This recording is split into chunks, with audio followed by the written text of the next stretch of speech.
shaping the future. And it's not so much about learning the history, which is important, but it's about shaping the future.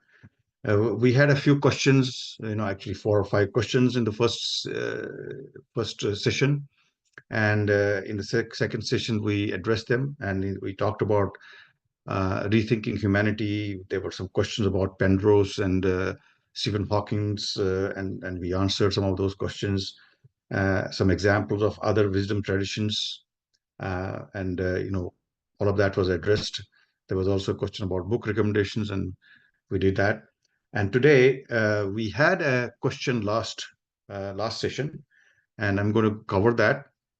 There was only one question, and I did try to answer that quickly, but I want to expand around a little bit more. As I said last time, that we decided in our heritage committee to really use these questions as an opportunity to learn more and also create a FAQ document. So that's why I'm kind of spending some more time on FAQs. And then we also started last time about the pictures, clips, and stories from my Kashmiri Shaivism retreat in October 23, a few months back.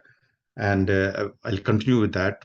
And we'll basically use that as an opportunity to see how the rich heritage or history of our villages is existing in Kashmir today, and what are the challenges for the those heritage sites. So with that, let me just jump into the content. So the only question that we had last time was, what about the Vaishnavism in Kashmir? Why does Shaivism dominate? And I tried to answer that briefly last time, but I want to kind of spend a little bit more time. So I want to say that Kashmir Shaivism, we'll discuss that more when we discuss the concepts of Kashmir Shaivism. But Kashmir Shaivism is all about non-duality, that there's only one truth, one reality. And the distinction between Vaishnavism and Vishnu and Brahma and Shiva, and then creating a subclass of Vaishnavites and Shaivites and all of that is not in the ethos of Kashmir Shaivism. So Abhinav Gupta actually set a very good example of integrating things within Tantra and also outside other traditions. He really did a fantastic job in integrating, and that's his biggest contribution. And basically the theme is that there's only one reality, supreme consciousness, which is everything that is and everything that is not. So therefore, there is no distinction. So creation, subsistence, and dissolution, which is Brahma, Vishnu, and Shiva in the normal, pre-Kashmir Shaivism kind of Hinduism, is basically all attributes of one reality, that is Shiva. So you may call it Shiva, you may call it anything else, but all of those attributes are covered, but they are all being called Shiva. And Abhinav Gupta's first contribution, big significant work, was on Bhagavad Gita, and which is a Vaishnava gem. So it's not that Vaishnavism is not included in Kashmir Shaivism. And so that was one of the things. The other thing is that after 10th century, 14th century time frame, when Lal Ded was, telling us all the Lalwaks in vernacular Kashmiri language, it's also kind of rooted in that same integrated philosophy.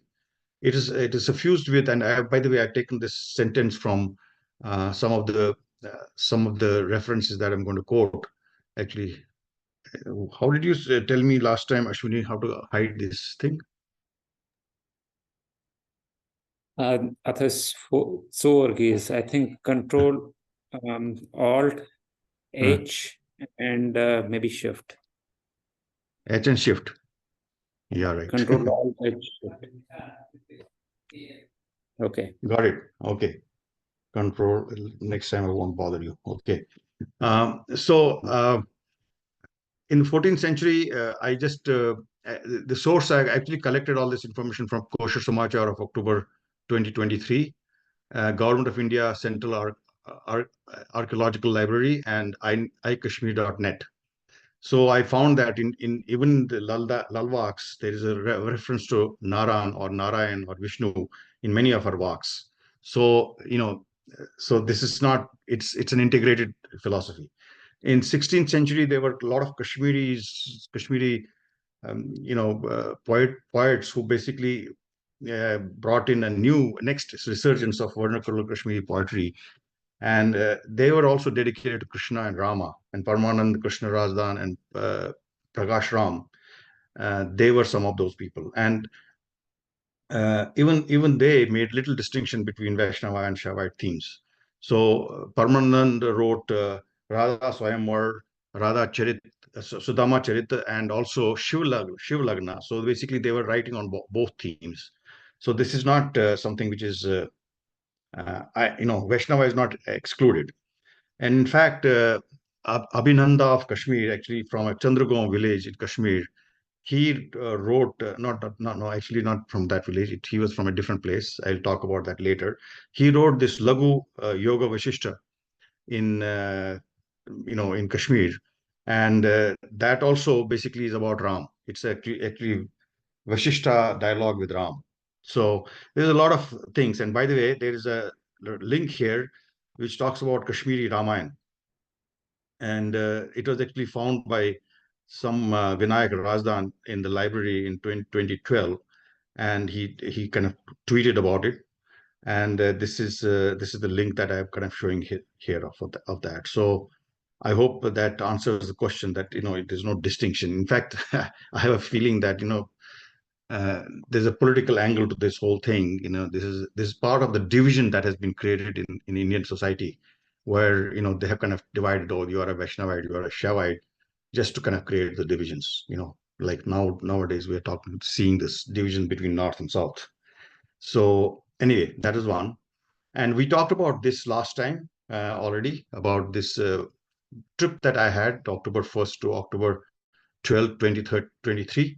And I discussed some of this already. And I'll just go to the next. And here I want to kind of delve a little deeper in this. So I quickly talked about how we have 50 odd people, 54 people from all over the world, ranging from Latvia to Australia to Brazil to of course three of us were Kashmiri Pandits. And all of these people have been studying Kashmiri Shaivism for decades, and some of them, of course, are not that old. They're like 18-year-olds, and all of them did the Kashmiri style faka. And I talked about that a little bit, but in a hurry. It was towards the end where we were trying to kind of finish things quickly. And this is a video of they breaking the fast with chai and gario to pour, that chestnut floor. So that's the only floor that is allowed on a Faga day in Kashmir. So they were all observing all of those things, and then they were singing Kashmiri style songs and stuff. So I just wanted to share that. And as I said, chestnut floor puris are the only floor that is allowed during the fast there. So, and then people sitting on the ground, eat, breaking the fast, and all of that stuff. And then, of course, we had 4 days of teaching, where the Tantra Laka chapter 4 was actually released during that time by John Hughes. And this is John Hughes and George. They were basically releasing Tantra Laka 4, and all of this is actually recorded in Kashmir in 70s and 80s. And they basically made a book out of it now. And they were teaching all the concepts of Kashmiri Shaivism in these classes, and they were explaining how we did the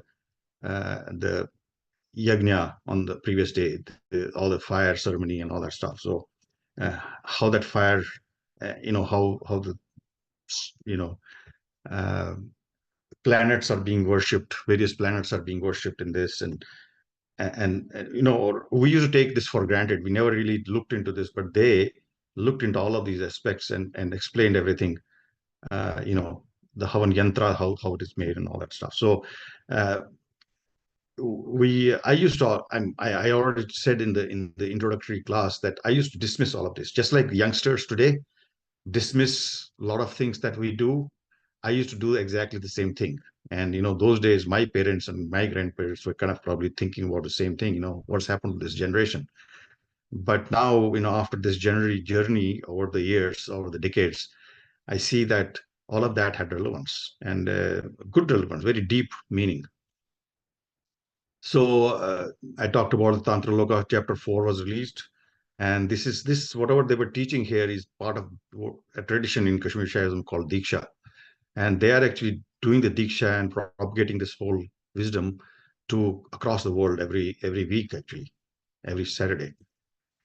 So this is something that I wanted to kind of particularly highlight some of the stories, and this was uh, this video that you're watching here.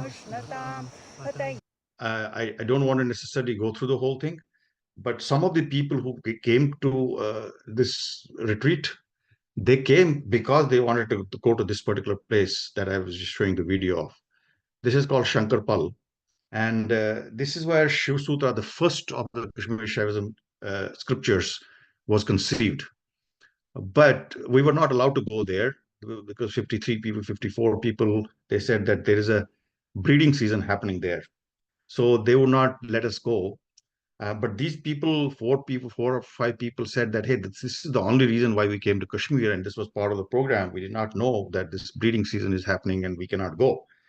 But, they were really trying hard. They were trying all kinds of, sufarish to get away to go there. So I somehow helped them, and we finally ended up going there. And this is the place where apparently Indira Gandhi used to go and sit in meditation on this rock. And Swami Lakshmanju also used to go very often to this rock and meditate. So this is a place where these people also wanted to go and sit and meditate on that, and they did, because I kind of tried my connections there and did that. So that was that. And then we also went to this Fateh Kadal place where there is this Sri Ram ashram, Sri Ram Shaiva ashram, Trika ashram. And this building is still there, and people are taking care of it. And apparently, Swami Vivekananda, after he gave that 1990 speech in Chicago and became very famous, in 1997, he went to Kashmir, and he was asked there to go and visit this place because this is the center of uh, Kashmir Shaivism. This is the head post office, they used to call it, head post office of Kashmir Shaivism. And this was during the time of Maharajas, and this became a hub of activity uh, as all the Maharajas actually started taking a lot of interest in Kashmir Shaivism. So I told you about the story of how Vivekananda came there in 1997 to this particular building, this particular place, and basically he spontaneously, on a with impromptu, he basically said a few stotras to add to Abhinav Gupta's Shiv Stotra and or Bhairav Stotra, and that is Kashmiri Pandits sing those extra stotras that Vivekananda sang till this day. And even on the previous day, when we had that fast, they were singing those songs. And by the way, I want to also say, I actually looked at Kosher Samachar October 23 issue, where they talked about Vivekananda's trip to Kashmir in October, uh, you know, 1897. Actually, it should have been not 1997. It should be 1897, by the way. Sorry, this is a mistake. 1897. So 1890 is when he went to Chicago and gave a speech. And so apparently Vivekananda actually went through a complete change after his visit to Amarnath and Kheer Bhavani. I read a lot of stuff in this Kosher Samachar, which was really describing his visit to Kashmir. And some of it was also discussed in this when these 54 people sat there, and George was actually talking about this.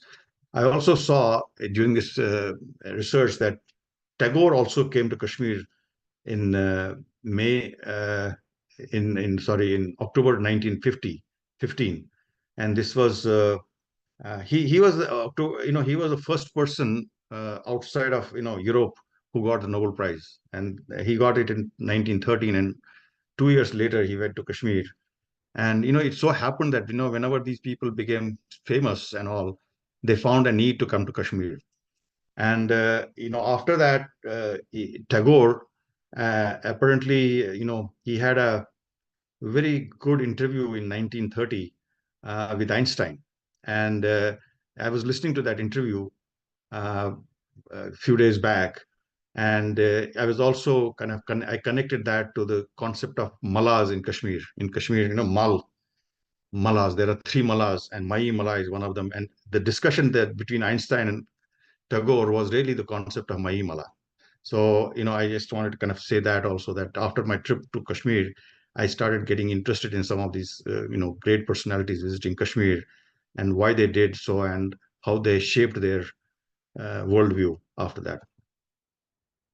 So this is a Gopi Tirth ashram, and the reason why I wanted to show you this is we went there also, and I want to show this, that there was a board here, and then on top of that there's another board.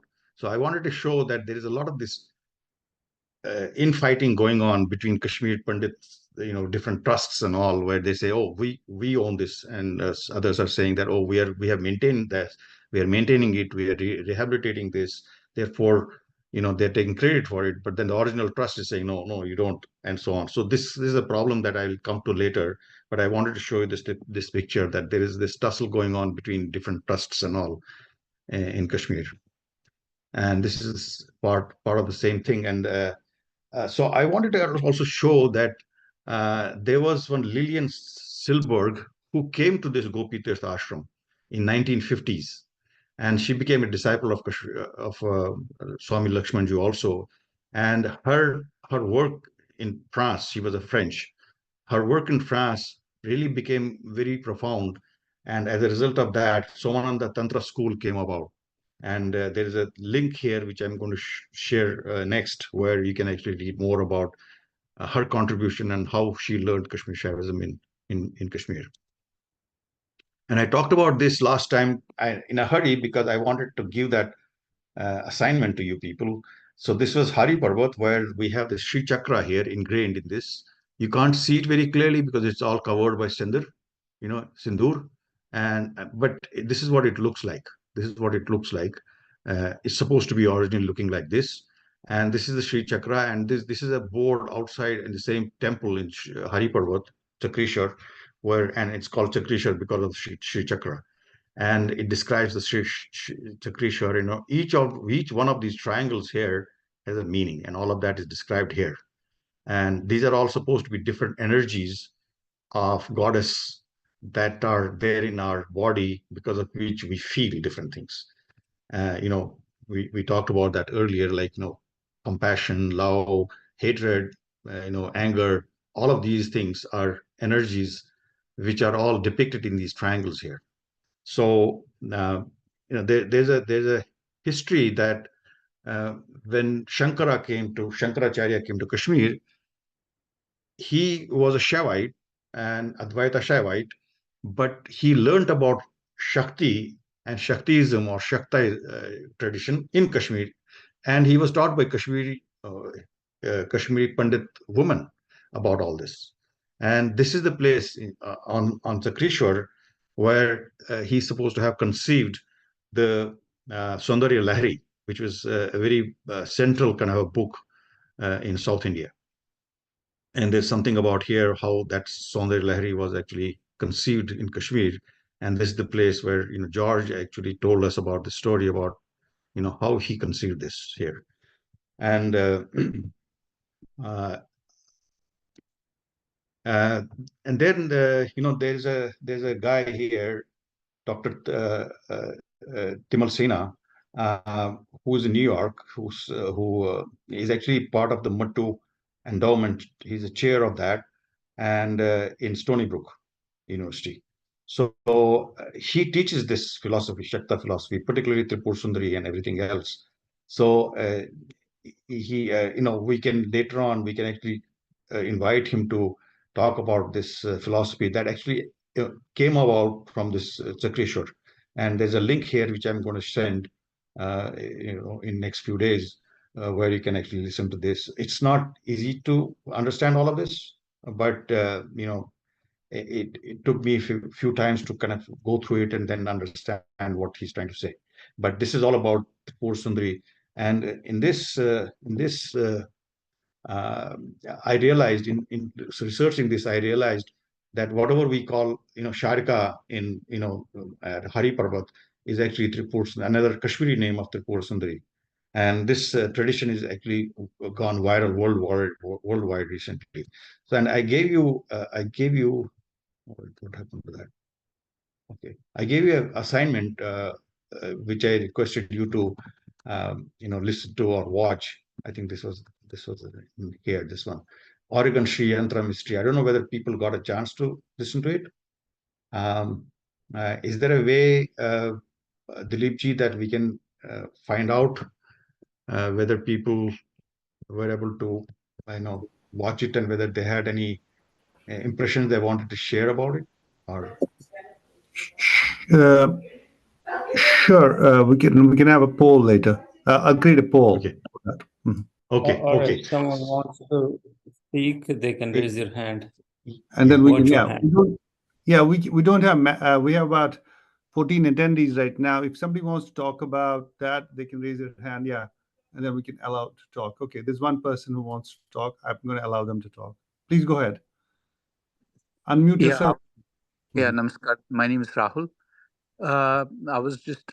I did go through the entire video, and the one thing that seemed to be fascinating to me was Sumara Storm Go, and again, they kind of inclined it towards the nature, but again, that which cleaned all the Sri Chakra and the footprints, and basically showed them a sign that it was time to go. So that seemed to be fascinating. Yeah. Actually, it's very fascinating. So I will just quickly. I mean, thanks for sharing that. Actually, I would because maybe others are there. Is there anyone else who watched it? Nobody. Okay. So I want to kind of say that quickly, that in 1990s or so, or 1990 or so, they found this whole big structure in the middle of a big desert, which is very remote, where nobody goes. And they found it, and and it was basically an aerial reconnaissance that was going on, some Air Force planes, and they found it there, and they reported it, and it was all over the news in 1990s, and they thought this was a UFO which had come and kind of made this structure, and this was the structure that was there on the ground, and it's a huge structure. The central portion here is about 9 feet big, so you can see that the whole thing is large, very large, and they kept on believing for 15 years, or I mean, or 25 years, that it was like that. And I also read about it, and I also believe that was it is. That's how it is. In fact, 2014 or so is the first time I heard about it. And then then this documentary came up, which is here. The documentary basically talked about how this was made and who made it. It was not a UFO. It was a group of people from Fairfield, Iowa, who had actually uh, they were all devotees of Tripur Sundari and all, and they were studying Hinduism and all. They were devotees, just like these 54 people who have been doing this for decades. And so they really saw this Tripur Sundari and this Sri Chakra as a very powerful tool, and they wanted to actually sit in the center of that chakra, because it has got a lot of meaning. They wanted to sit in the center. That is supposed to be the depiction of Paradevi. So they wanted to sit there in the center of that, and then do the meditation. And they wanted to make a big Sri Chakra, so that people could sit inside that central triangle and then do that. So that's what they did, and they spent several days, of course, weeks, to make it, but it was done.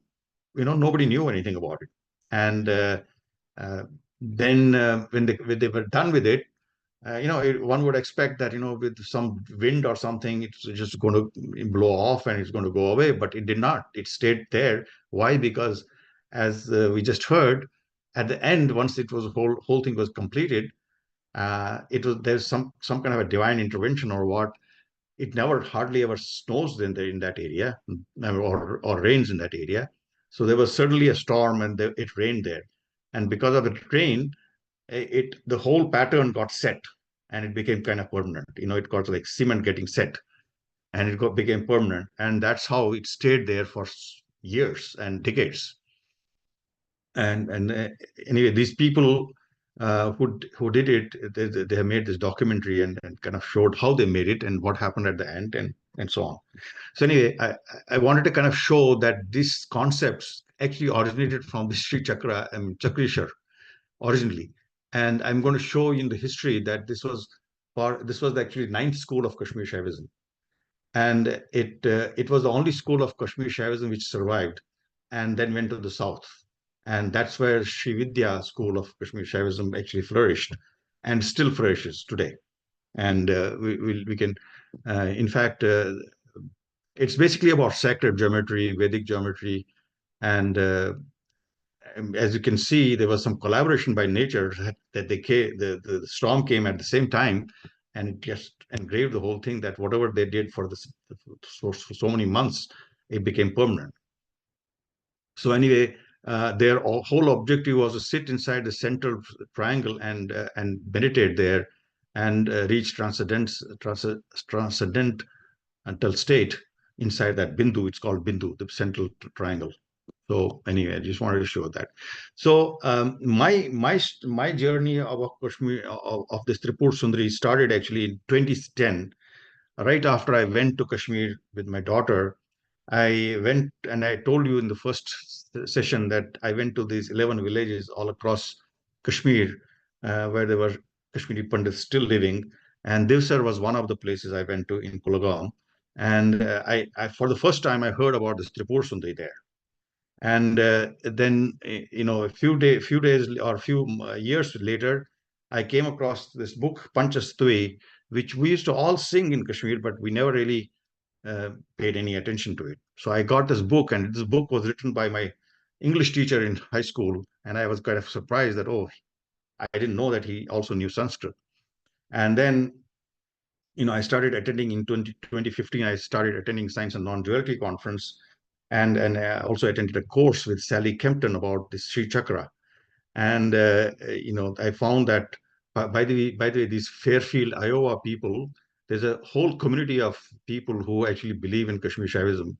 And uh, I started listening to a weekly podcast from Rich Archer, who is in Fairfield, Iowa, and they have this Buddha at the gas pump. So I started listening to these podcasts every, whenever they were relevant to Kashmir Shaivism.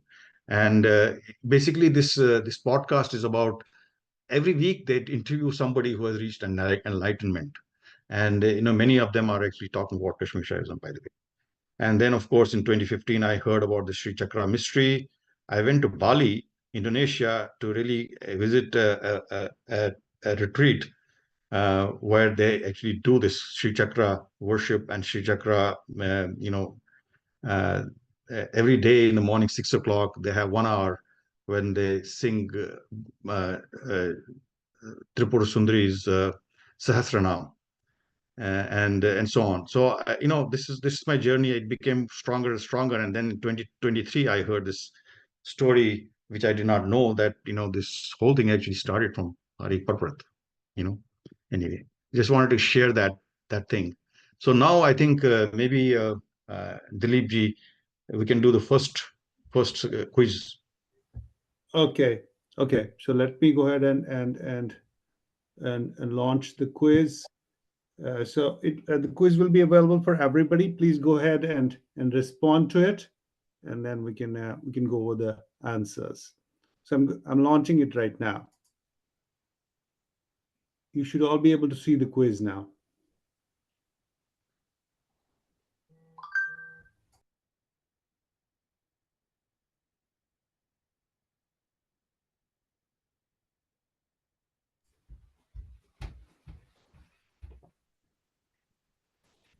please go ahead and answer that.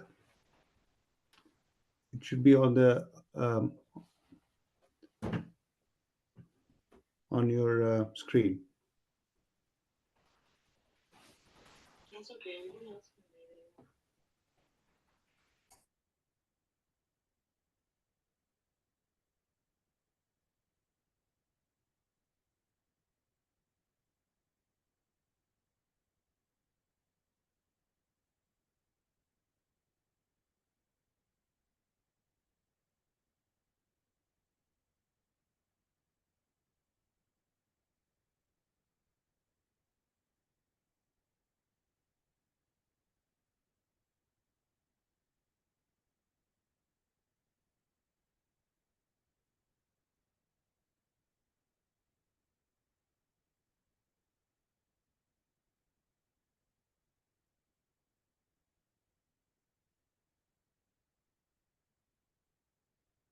So we'll leave it open for 30 more seconds, and then we'll close the poll.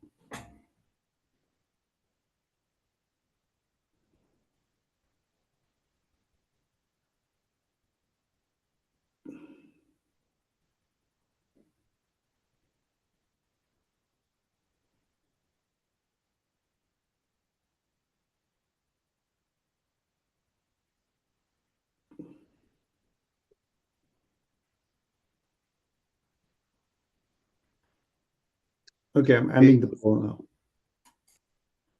And here the results will be shared. So on this one, I'm sharing the results. Are you able to see it? The results? It should be on your screen. Okay. So yeah, during KP Fast, 10 out of 11 people said that it's chestnut flour, but one person said rice flour. So for the first question, during which flour is allowed to make snacks. In the second, 11 out of 11 said the team of spiritual seekers from Iowa for the Sri Yantra in Oregon question. For the Chakrishwar temple in Srinagar is associated, and people mostly said it was goddess Sharika, but one person said goddess Durga. And then in the book launch question for October 23, Swami Lakshmanju Mahasamadhi, people were sort of divided in that. Many said that the Tantra Loka chapter 4 by Abhinav Gupta. Then the one person said Bhagavad Gita. Two people said autobiography of Swami Lakshmanju, and Paramarth Sara was one person. Okay. Yeah, it was chapter 4, Tantra Loka. You know, there's so much that has been so good. I mean, most of the other questions people answered correctly. And the last one, I think there was some, I mean, all of these are actually quite foreign to us, most of us. But you know, it's not surprising that people were confused about that. But Tantra Loka 4 was the right answer. So, so I want to actually now spend a few minutes to talk about some of the villages in Kashmir, or some of the locations, heritage sites in Kashmir, and say some which we did not go to all of them, but you know, I had happened to go to some of these separately outside of this because I took some time off to take some detours. So Sharda Peeth University, of course, was a big thing in Kashmir. It was which it is now across the border in Pakistan, and this is supposed to be, you know, there's supposed to be lots of Devi sthalas in India, all across India, and this is supposed to be the topmost of all of them. This is the case. Is actually, they, you know, when you think about the 7 chakras in the human body, required for Kundalini awakening, you know, this is supposed to be the highest one. This is where the Shiva and Shakti kind of meet. And so Sharda Peeth University is kind of considered to be that. It's supposed to be the highest of the highest level of you know, awakening. And then the second one that I have put here, I have a link here also, is Vicharnag. It's the village where I was born.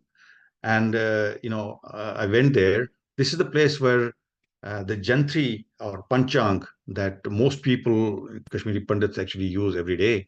This is where it is released a day before Navre, and the Thal Barun and all that we do the day before Navre is related to this event of release of Panchang. And Acharya Utpal Dev, who was actually second only to Abhinav Gupta, he was actually from this village. And also Sri Bhatt, the Ved or the doctor who cured Badshah, the great king in Kashmir.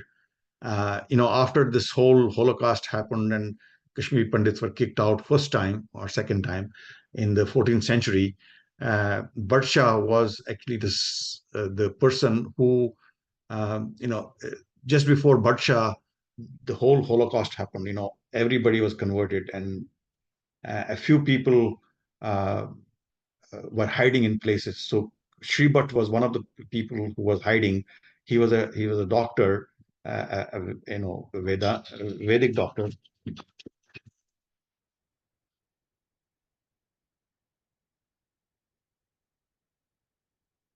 Sorry, he was a Vedic doctor, and he belonged to Vijayanagara, and he was such a great doctor that he cured not only his physical problems, he also cured his mental problems. It means he converted that and made him a great human being, and he became Badshah right after his father or his brother, I think his father, had completely eliminated Kashmiri Pandits from Kashmir. So he brought them back. And Sri Bhatt was the doctor who cured him, not only his body, but also his mind, to the extent that he became such a great guy that he ruled for 50 years. And he is supposed to have been responsible for bringing back Kashmiri Pandits and giving them a place of honor in Kashmir in the 14th, 15th century time frame. He ruled for a long time. Then this village is also the place where concepts of time and astrophysics in Hinduism actually are quite deep rooted. And this Jantri that is 1500 years, this April 8, 2024 was the 51st, 51st years of Saptarishi calendar. And so it's been published for that many 5,000, more than 5,000 years. So that is how old this astrophysics ideas are. And so sun being at the center of the solar system was known to them at that time. Which Copernicus figured out only after the Dark Ages in 14th century or something like that. So then the other village that we have in Kashmir is Devsar, and I told you about the famous temple of Mata Tripur Sundari. And this was the origin of, as I said earlier, the ninth and the last school of Kashmiri Shaivism that survives in South India today. And then there is a Bhadrakali temple. It's about the Kali worship, and it's part of the Krama school of Kashmiri Shaivism. And so that also is in Vadipura, Handawara. And again, this is a power of time, Kramathuri, as I said. And there is an annual Navratra ritual that happens there every year. And this temple has been restored recently by the people of villagers of that area. And Hari Parbat, I said, Hari Parbat is also called Paridaman Hill. And it seems I was talking to you about Yoga Vashishta, which originally had 30,000 shlokas, but later on it was actually a shorter version, or again, it's like without tears version for the dummies was created in Kashmir on Hari Parbat again. And this has got a lot of insightful stories about physics or concepts about physics. And in fact, you can see on the side I have put Subhash Kak has written extensively about Yoga Vashisht. And if you look at some of these references, you'll see There are lots of papers on this Yoga Vasisht, which are related to physics. And actually, I will show you. There's this. There's a link that I have given, influence of Yoga Vasisht and its Kashmir connection. This is one link. Another link is this, where there are all these references to Kashmiri Shaivism. We can see all of this. Subhash Kak has written a lot about the speed of light and Puranic cosmology, and ideas of astronomy. So all of that actually was done. Sorry, was done in this on this Hari Parvat, and this Vasisht, Yoga Vasisht, or the Yoga Vasisht without tears, was written there. Actually, even Badshah and Emperor Akbar, they were all, even what's his name, Darashko, who was one of the brothers of Aurangzeb. He translated this. So it's a very well-known book. And then, of course, there's a Bhuteshwara in Naranag. I visited that place also. Close to that is Lar, village Lar, where Ganga Ashtami is celebrated. There's a Mela that happens there every year. This is the place where Kota Rani, one of the empresses, the last queen of Kashmir, which was a book written by Rakesh Kaulji. And so this is the village where she's supposed to have defended Kashmir from the Ladakhi invasion, and that is there in that book. And then there is Chandragom, which is a village near Pahalgam, where Chandra, the grammarian, he simplified Patanjali Mahabhashya, which was uh, you know which was done 1,000 years earlier. And this village is there, and I went there. There are like 8 Kashmiri Pandit families still live there. And even in 2016, there were 8 families left there. And so this is where that's why it's called Chandragom, a grammarian. And the last one is Papara Nag. There is another place where there is a mention of this in Nilmat Purana, and Lalitaditya, Emperor Lalitaditya, who ruled from Persia, Caspian Sea to Assam. He was in that. He used to be from this Papara Nag area. It's a Salia village, which actually some of the people in here in California are actually they come from that village. Okay, and I want to actually talk about this. There was a Kashmir festival that was done in a series of webinars or series of podcasts. It was actually organized by I Am Buddha. I Am Buddha is a what's that Kashmir Files. Uh, people who made Kashmir Files, they maintain this Agnihotri. They maintain this I Am Buddha site, and they organized these along with the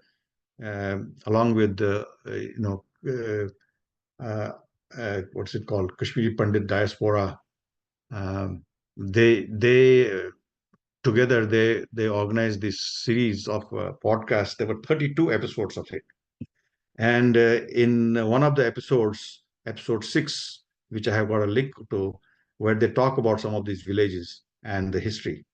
As I got some of these ideas from this, and it was because of that I visited these places.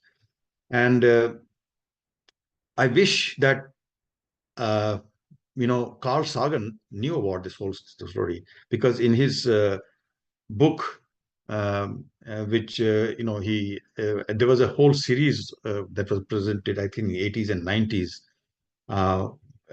where he talks about this concept of time, and he talks about how Hinduism, and he even talks about this Nataraja, which is there in this picture here. The Cosmos is the name of the series, and he talks about this concept of time and all. And I wish that he knew about all of these villages and what they were all about. There's so much richness in these villages, and This is some of the villages that I found out. I'm sure all of you and all the Kashmiri Pandits in throughout the world, they have association with their villages and they have no idea. Just like I had no idea about my village, which are now, and I found out so much richness there. Similarly, I know other people, if they dig deeper into their village's history, they'll find so much wisdom that has come from those villages. And here are some examples. There's just a few examples. Vijay, By the was way, I have that got some Chandragom or Chandrahom? Chandragom, Chandragam, Gom, whatever, you know. Okay. When I There's went there, when there is another place called Chandrahama, which has you, its own legacy as well. Okay, just wanted to you see clarify. Chandragom, you see this is very close to Pahalgam. When you go to Pahalgam, there is a Ash Maqam, isn't it? Ash Maqam. Right. It's about a kilometer or two from Ash Maqam. You just Thank take a you. detour there, and it's a very serene village, beautiful village. But they still have 5K, I mean 8 KP homes there. Okay. Sure. So today, today, after looking at this 2010 to 2016, I made 5 trips there, and then of course more recent trips. I found that Kashmir has it has gone through so much plunder, and I actually read this book, Baharistani Shahi. It's a Persian writer who wrote that book about Kashmir, and it's from their perspective, and he's basically saying, "Oh, fantastic time when we finished the Kafirs in Kashmir, and but then sorry, this Badshah fellow came, the Zainul Abidin came, and he spoiled everything because he brought them back." I read this book, and I read this book many times, and it describes in horrific detail about what they did in Kashmir and how they celebrated all of that in that book. And so I was actually reading this book while I was making these trips. And I was also interacting with this guy called Fayaz, who was fighting the terrorists, who was a army guy. He was not an army boy. He was a police guy. He's very, he's not like very senior guy. One of the SHO kind of person. He was fighting terrorists and he killed many terrorists. So I was talking to him while I was making all these trips. In fact, one of the trips he hosted me in Kashmir. And so over these so many years, I found that, there are remnants of Kashmiri Shaivism amongst Kashmiri Muslims even today. Every time they sing some Sufi songs and all, they start with lalwaks, and Nundrishi's shruks, they still persist. And this was all Rishi order. Nundrishi was actually a disciple and actually a disciple of Laldad. And that order is still existing in many villages in Kashmir even today. And many of these people are actually vegetarians. They never marry. And they created a branch of Islam called Sahaj Islam. And the way they perform a namaz is a tantric version of namaz. So this kind of thing still exists there.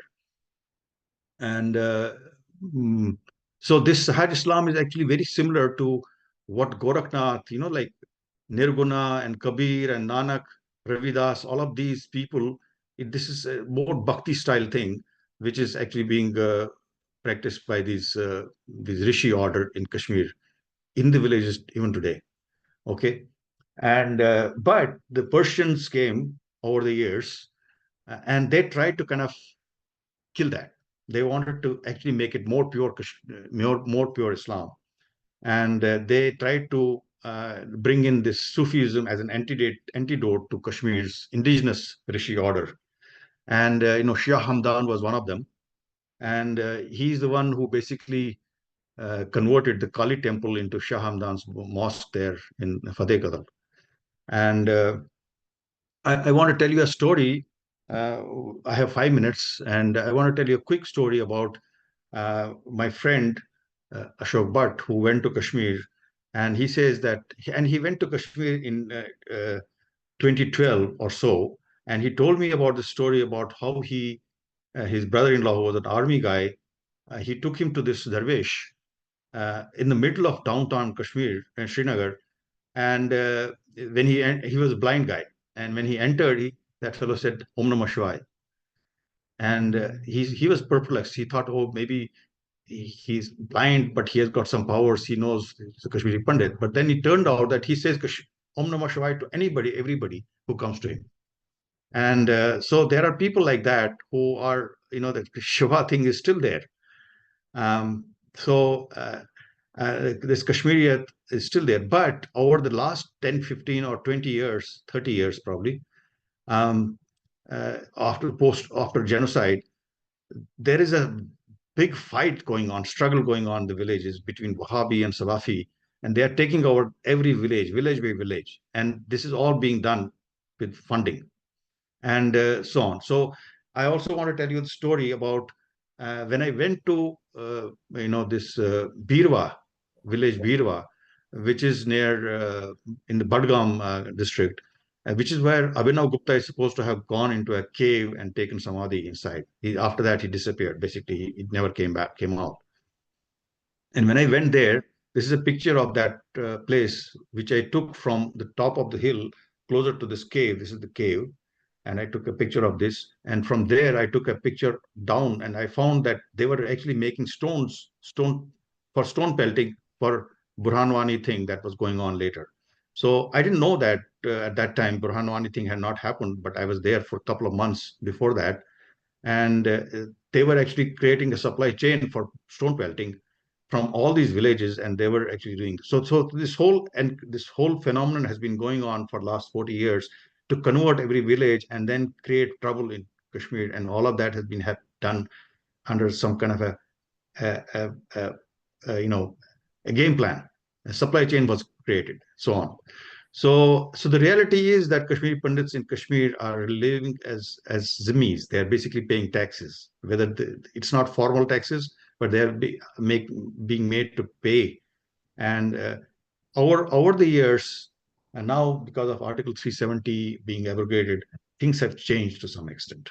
And there are people also who are working there for many years, like Adik Kadam, and he has got an organization called Borderless World, and he has been maintaining some schools or homes there. And they are actually playing a very positive role in maintaining the Kashmiriyat part, so that this Wahhabi and Salafi takeover is stopped. So I'll show you some pictures of that also later. But can we do a quick poll, the second poll of this for maybe 2 minutes? When you catch poll. So poll mara so quiz second quiz. Oh, okay. Now Ahmed, I'll have to go through this. Let me show you some pictures here, and maybe we should do that second poll next time. This picture, I'll just show you this. I'll probably have to spend more time sharing the stories about these pictures. They're quite interesting. Yeah. And there's a story about, you can see this cricket match being played in Ganderbal.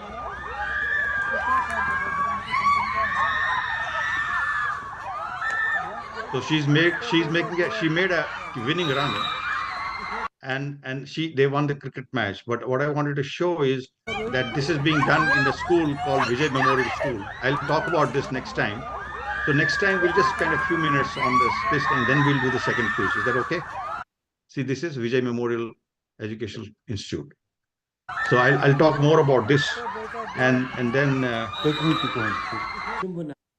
is that okay? And I'll show you some other interesting pictures here, and also a story about this person who was killed in Shupian area, and how he was killed, and how his children and family were impacted by that big killing, and how they were rehabilitated in these homes and stuff like that. So I'm going to share that next time, and then we'll do the quiz. Is that okay? Okay, that's fine. But so we are at the top of the hour right now. I just wanted to ask if anybody wants to share something. And if you want to comment something or any question. Questions, questions are good, because last time when we had the question, it gave me an opportunity to answer that quickly, but then also gave me an opportunity to kind of explain it in more detail like I did today. Yeah, and then you could also write general comments about how do you see that the workshop is going. If you would like to see anything in particular, please share that feedback also in this. If you could share in these couple of minutes, just take a couple of minutes and then share that feedback. That'll be great.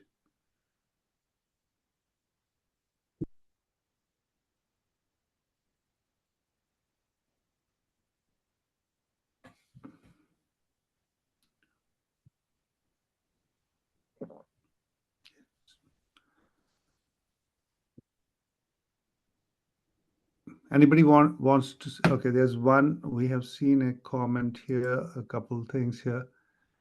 Yeah, so people are saying that can we focus on the main subject, Kashmir Shaivism, and the feeling is that we're digressing a lot, is what. Yeah, no, I wanted to actually show the current state in Kashmir, and I will link it to. So what I'll do, what I can do is, I had planned to do the Kashmir Shaivism concepts 2 sessions later. If people want to do that before that, and the reason I had done it two sessions later is because I wanted to paint some picture of the history and the miracle because of which Kashmir Shaivism actually survives today. That miracle is a very interesting story. Maybe what I can do is I can combine those two in the next session, both of them. I can kind of quickly summarize that together. And if you guys don't want to see any of this, what I'm sharing today, then we can just directly go to that and just skip it. Sure. My feeling is that that if we can go into the Kashmir Shaivism concepts, the wisdom of it, and then maybe after a session or two, maybe we can come back to how it survived. Okay, we can do that. Yeah, that may be it, because I think many people, are saying that they want to sort of talk about the main concepts of it, and then relate how it survived. We could do it. We could just change the order of that. Okay, yeah, that's fair. In fact, that may be good feedback. Which will help us also in discussing some of the core concepts that we want to do deeper dives in with the help of Rakesh Kaul. I have a meeting with him sometime soon. Correct. So I think we cover the basic concepts and then that, but there are other people who are saying that we're liking the flow, but I think the concepts it's people are joining. So some people are kind of saying that they like the flow. Yeah. And I had thought about this for many months actually. Yeah. And I thought that the historical perspective and the way it survived, the miracle with which, that miracle story is really fascinating to me. Yeah. And I wanted to first show that, hey, now because of this miracle, I want to then kind of, that would be basically appetizer for really understanding the concepts. Yeah, but I think yeah. So the concepts themselves can also serve as the appetizer for more. So because these are concepts also at the basic level, and then the history of it.